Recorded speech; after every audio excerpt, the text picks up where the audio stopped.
बाप, बेटे और रुल कुदस के नाम से आमीन। हमारे लिए आज की तलावत मुक़द्दस लूका की अंजील उसका 11वां बाब 14-23 आयात। और वो एक बदरू को निकाल रहा था जो गूंगी थी, और जब बदरू निकली तो यूँ हुआ कि वो गूंगा बोला और हजूम मुताजिब हुआ। मगर उनमें से बास ने कहा कि वो बदरूहों के सरदार बिलज़बूल की मदद से बदरूहों को निकालता है। औरों ने आजमाइश के लिए आसमान पर से कोई निशान उससे मांगा, मगर उसने उनके ख्यालों को जानते हुए उनसे कहा कि जिस बादशाही में फूट पड़ जाए वो वीरान हो जाएगी और घर पर घर गिरेंगे। बस अगर शैतान अपने ही में मुखालफत रखे तो उसकी बादशाही क्यों कर कायम रहेगी। क्योंकि तुम मेरी बाबत कहते हो कि ये बलजबूल की मदद से बदरूहों को निकालता है, तो अगर मैं बदरूहों को बलजबूल की मदद से निकालता हूँ तो फिर तुम्हारे बच्चे किसकी मदद से निकालते हैं? इसलिए कि वही तुम्हारे मुंसिफ होंगे। लेकिन अगर मैं खुदा की कुदरत से बदरूहों को निकालता हूँ तो बेशक खुदा की बादशाही तुम्हारे पास आ पहुँची है।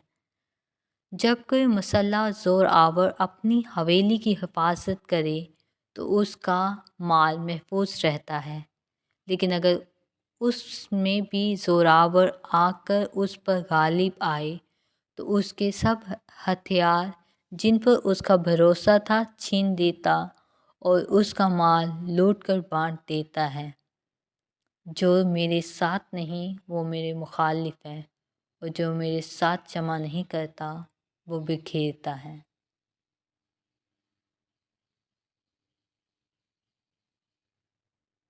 पाक कलाम का पढ़ा और सुना जाना हम सब के लिए बाइस से बरकत हो।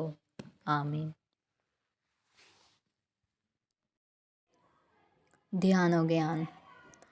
अज़ीज़ मोमिनीन, आज की तलावत में यीशु मसीह एक शख्स को बदरू से रिहा करके उसे सेहतयाबी अता करते हैं, लेकिन लोग यीशु को तनकीद का निशाना बनाते हैं।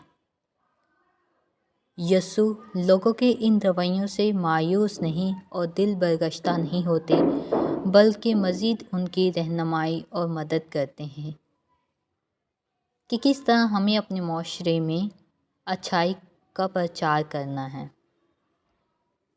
अज़ीज़ मोमिनीन, यहाँ यीशु हमें ये पैगाम देते हैं कि हमें अपने माशरे में अच्छाई की शम्मा को बुझने नहीं देना चाहिए, चाहे इसके लिए हमें कितनी ही मुश्किलात का सामना क्यों न करना पड़े। हमें अपनी ज़िंदगियों में यीशु के नमूने को अपनाना चाहिए और अच्छाई की शम्मा को हमेशा रोशन करते रहना चाहिए। मसीह खुदावंद हमें ऐसा करने की तौफीक अता करे। आमीन। बाप, बेटे और रुल कुदस के नाम से आमीन।